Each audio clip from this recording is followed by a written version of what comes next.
आप सब तो जानते ही हैं कि अब युद्ध केवल आमने सामने की गोलीबारी तक सीमित नहीं रहा है। आधुनिक युद्ध कई प्रकार का हो चुका है। साइबर, स्पेस, ड्रोन्स, यहां तक कि टीवी, अखबार और मोबाइल भी, ये सब अब युद्ध भूमि का हिस्सा बन चुके हैं। खतरे अब सामने से नहीं आते हैं, कई बार चुपचाप दिखे बिना आते हैं, और ऐसे समय में सिर्फ ताकतवर होना ही पर्याप्त नहीं है, समझदार और सतर्क होना भी उतना ही जरूरी है। मैं चाहूंगा कि सबसे पहले मैं बोलूंगा भारत माता की जय, और आपके द्वारा भी उसके दोहराया जाना चाहिए। बोलिए भारत माता की, भारत माता की, भारत माता की। धन्यवाद। साथियों, आज इस ऐतिहासिक नगरी जयपुर में आप सबके बीच आकर मुझे बेहद प्रसन्नता हुई है। आप सभी से बात करते हुए मुझे हमेशा यही लगता है कि अब मेरा परिवार बहुत बड़ा हो गया है।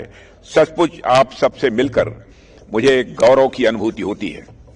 जहां तक राजस्थान की धरती का प्रश्न है, राजस्थान की धरती अपने आप में मैं मानता हूं कि यह प्रेरणा है। यह सिर्फ एक खूबसूरत राज्य ही नहीं है, बल्कि यह वीरता की धरती भी है। यह भूमि हमेशा से साहस और दूरदर्शिता की प्रतीक रही है, और आज उसी परंपरा को आप लोग आधुनिक भारत के प्रहरी बनकर लगातार आगे बढ़ा रहे हैं। मौसम के लिहाज से यहां का पारा भले ही गिर रहा हो, लेकिन हमारी सेनाओं के जोश का ताप लगातार बढ़ता हुआ दिखाई दे रहा है। साथियों, मैं जब आप सबकी आंखों में देखता हूं तो मुझे वह तेज दिखाई देता है, वह भरोसा दिखता है जो हमारे सेना के जवानों की असली पहचान है।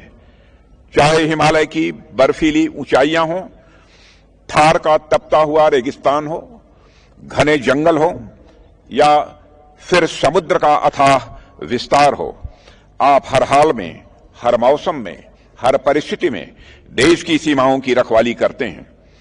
देश चैन की नींद सो पाता है तो वह इसलिए सो पाता है क्योंकि आप हमारी सीमाओं पर जाग रहे होते हैं। साथियों, आज की वैश्विक परिस्थितियां क्या हैं, मुझे नहीं लगता कि आप लोगों के सामने इसे बहुत विस्तार में बताने की आवश्यकता है। आप लोग स्वयं इसे सबसे पहले महसूस करते हैं, लेकिन बदलते युद्ध के तरीकों पर चर्चा यह आवश्यक है। आप सब तो जानते ही हैं कि अब युद्ध केवल आमने सामने की गोलीबारी तक सीमित नहीं रहा है। आधुनिक युद्ध कई प्रकार का हो चुका है। साइबर, स्पेस, ड्रोन्स, यहां तक कि टीवी, अखबार और मोबाइल भी, ये सब अब युद्ध भूमि का हिस्सा बन चुके हैं। खतरे अब सामने से नहीं आते हैं, कई बार चुपचाप दिखे बिना आते हैं, और ऐसे समय में सिर्फ ताकतवर होना ही पर्याप्त नहीं है, समझदार और सतर्क होना भी उतना ही जरूरी है। इसलिए आज के सैनिक को सिर्फ शारीरिक रूप से ही फिट होना चाहिए, बल्कि मानसिक रूप से स्वस्थ और तकनीकी रूप से भी अपडेटेड होना चाहिए। हमारी सेना यह कर भी रही है। आपने हर दौर में खुद को बदला है, खुद को आपने लगातार अपने को बेहतर बनाया है। साथियों, अभी कुछ ही महीनों पहले ऑपरेशन सिंदूर हुआ, जो इसका प्रत्यक्ष उदाहरण है। जिस तरह से आपने युद्ध भूमि की बदलती हुई परिस्थितियों के अनुसार खुद को उन्नत किया, वह अपने आप में अद्वितीय है। पूरे देश को आपके ऊपर गर्व है। आपकी वीरता ही थी कि दुश्मन कोई हिमाकत नहीं कर सका। वह सिर्फ एक मिलिट्री ऑपरेशन नहीं था, यह उस भरोसे का प्रमाण था जो देश को भी अपनी सेनाओं पर है। हालात मुश्किल थे, दबाव भी था, लेकिन इन सब के बीच आपने जो संयम, एकजुटता और धैर्य दिखाया, मैं मानता हूं वह अपने आप में अभूतपूर्व था। हमारा ऑपरेशन सिंदूर दुनिया भर में चल रही अनिश्चितताओं के बीच एक संतुलित सैन्य प्रतिक्रिया के रूप में उभरा था। जिस बहादुरी और मुस्तैदी के साथ आपने पाकिस्तान में बैठे आतंकियों के खिलाफ कार्रवाई की, उसकी कल्पना भी कभी उन आतंकियों को नहीं रही होगी। एक बात पर आपने गौर किया होगा कि ऑपरेशन सिंदूर हमारे स्वदेशी हथियारों की सफलता की दृष्टि से भी एक मील का पत्थर बनकर उभरा है। हमारे सैनिकों ने स्वदेशी हथियारों के माध्यम से अपना शौर्य, अपना पराक्रम दिखाया है। ऑपरेशन सिंदूर की सफलता ने इस बात को एक बार फिर से रेखांकित किया है कि आने वाले वक्त में हमारे लिए आत्मनिर्भर होना कोई बड़ाई नहीं है, बल्कि यह हमारी अनिवार्यता है। हम अब तक आत्मनिर्भरता की राह में काफी आगे बढ़े हैं, पर इससे बहुत आगे का रास्ता भी हमें तय करना है। वैसे हमारी सेनाओं ने खुद ही आगे बढ़कर आत्मनिर्भरता के इस यज्ञ में अपनी आहुति दी है, लेकिन इन प्रयासों में और भी तेजी लाने की आवश्यकता है, क्योंकि हम सभी को एक मजबूत और आत्मनिर्भर भारत चाहिए और यह समय की जरूरत भी है। साथियों, हमारी सरकार का भी यही प्रयास है कि आपके हाथ में बेस्ट साजो सामान हो, जो भारत में बना हो, भारत की जरूरतों के मुताबिक बना हो। इसलिए हमने भी अपने ही देश में रक्षा उत्पादन पर बेहद गंभीरता से ध्यान दिया है।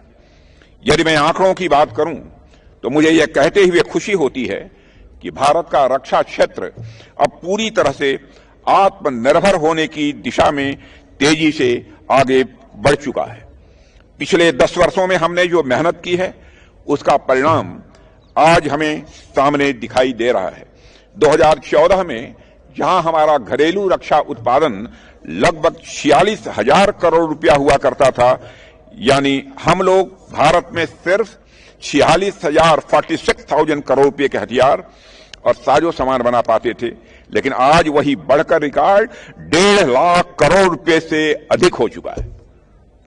इसके अलावा 2014 के समय भारत का जो डिफेंस एक्सपोर्ट था वह बहुत कम हुआ करता था। लगभग 1,000 करोड़ रुपए से भी कम के हथियार और साजो सामान हम दुनिया को बेच पाते थे, लेकिन आज वही बढ़कर लगभग 25,000 करोड़ रुपए तक पहुंच गया है। हमारे इन तमाम प्रयासों में हमारी सेनाओं ने बराबर साथ दिया है, सहयोग किया है, सक्रिय भूमिका का निर्वाह किया है। साथियों, यह सदी हमारी है, आने वाला वक्त भी हमारा है, और हमने जिस प्रकार से आत्मनिर्भरता की ओर कदम बढ़ाया है, मुझे पूरा विश्वास है कि हमारी सेना भी आने वाले समय में निश्चित रूप से दुनिया की सर्वश्रेष्ठ सेना होगी, ऐसा मेरा पक्का विश्वास है।